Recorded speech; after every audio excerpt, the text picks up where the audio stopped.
আসসালামু আলাইকুম বন্ধুরা, আমি আজকে ভেন্ডি ভাজি বানাবো।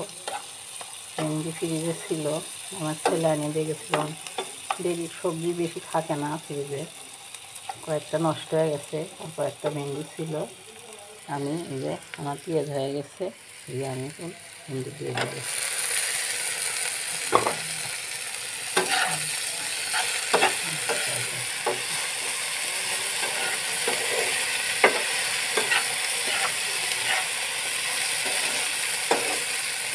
শুকায় গেছে ভেন্ডি একদম ফ্রিজে, সব পাশে না।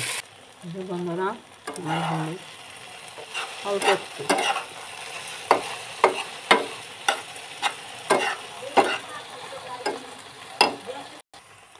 হ্যালো বন্ধুরা, দেখেন আমি ভেন্ডি ভাজির মধ্যে দেখলাম যে ভেন্ডি ভাজি একটুখানি হয়ে যাচ্ছে। তারপরে আমি আলুর মধ্যে আলু দিয়ে দিলাম, ভেন্ডিতে কয়েকটা আলু ঝুড়ি করে কেটে দিয়ে দিচ্ছি। এখন আমার ভাজিটা একটুখানি ভালো হয়েছে, খাইতেও ভালো লাগবে। যে আমি আরও ভাজি করবো লাল লাল করে। হ্যালো, আসসালামু আলাইকুম বন্ধুরা, দেখো আমার ভাজিটা হয়ে গেছে। হলুদ একটু কম দিচ্ছি, একটু কালার হয়েছে, কিন্তু ভাজিটা অনেক সুন্দর হয়েছে। দেখেন লাল লাল হয়েছে ভাজিটা, অনেক মজা হচ্ছে।